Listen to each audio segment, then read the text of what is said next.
તો આગળ વાત મોડાસાના રાજેન્દ્રનગર હાઈવેની ખરાબ હાલતને લઈને કોંગ્રેસ દ્વારા ભવાનપુર ચોકડી ખાતે વિરોધ પ્રદર્શન કરવામાં આવ્યું।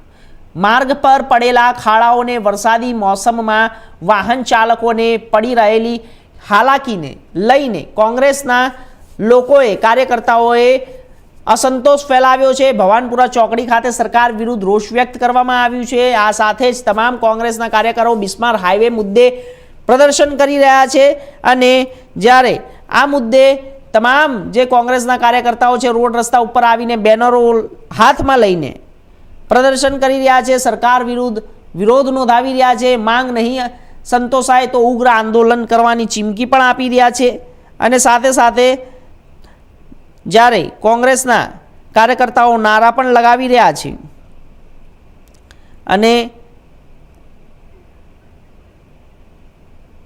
રાજેન્દ્રનગરથી મોડાસાનો રોડ જે છેલ્લા 4 વર્ષથી હજુ સુધી પૂર્ણ થયો નથી, લોકોના ટેક્સના 100 કરોડ રૂપિયા ફાળવ્યા છતાં તળિયાથી લઈને નડિયા સુધી ભાજપની સરકાર છે, પણ આ ભાજપની સરકારમાં ભ્રષ્ટાચાર બેફામ છે। એના કારણે રોડ હજુ અધૂરો છે।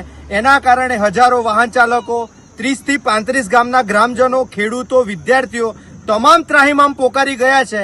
અત્યારે યુથ કોંગ્રેસ અરવલ્લી અને જિલ્લા કોંગ્રેસી સમિતિ દ્વારા ધરણા કાર્યક્રમ આપવામાં આવ્યો છે।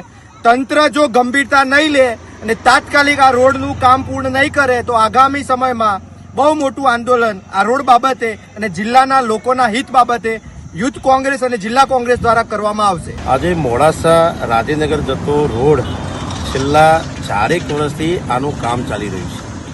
આ રોડનું કામ એટલું મંદ ગતિએ ચાલુ રહ્યું છે અને સરકારની જાણે કે કોઈ નીતિ જ નથી કે આ રોડ ઝડપથી થાય।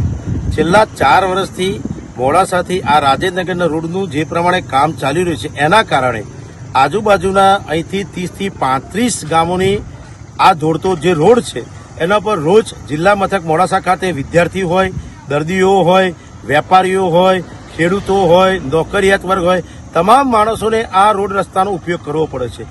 જીવના જોખમે જેને કહી શકાય કે આ રોડ નહીં પણ કાળો અજગર જેને ગણાઈ શકાય કે આ રોડ એક સાઈડની સાઈડ ક્લિયર થઈ છે અને બીજી સાઈડ અધૂરી છે, જેના કારણે જે ટ્રાફિક જે છે સામસામે આવે છે એના કારણે લોકોના જીવનું જોખમ વધી રહ્યું છે।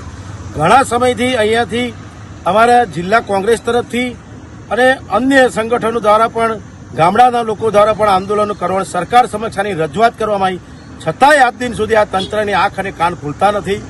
જે કંઈ સરકારી મંજૂરી લાવવાની હોય નીચેથી લગાવીને ઉપર સુધી જ્યારે એમની સરકાર હોય અને આજ દિન સુધી આ રોડ ના થઈ શકતો હોય તો તમે વિચારી શકો છો જે રાહદારીઓ, વાહન ચાલકો જે અહીંયાથી રસ્તા ઉપર પોતાના વાહનો લઈને જતા હોય ત્યારે એમના વાહનોની જે દુર્દશા થાય છે, જીવનું જોખમ આજે મુકાઈ જાય છે, એ બાબતને આજે અમારા યુથ કોંગ્રેસ દ્વારા અહીંયા ધરણા પ્રદર્શન કરી અને દેખાવો કરી સરકાર સુધી આ અવાજ પહોંચાડવાનો આજે પ્રયત્ન જે કરવામાં આવ્યો છે એ સાથે અમારા તમામ યુથ કોંગ્રેસ અને જિલ્લા કોંગ્રેસ સમિતિના આગેવાનોએ આ સરકારના આંખ અને કાન ખોલવા માટે અને ઝડપથી આ રોડનું કામ પૂર્ણ થવા માટે આજે અહીંયા ધરણાનું પ્રદર્શન કરી સરકારના આંખ અને કાન ખોલવાનો ખૂબ પ્રયત્ન અમે કરી રહ્યા છીએ।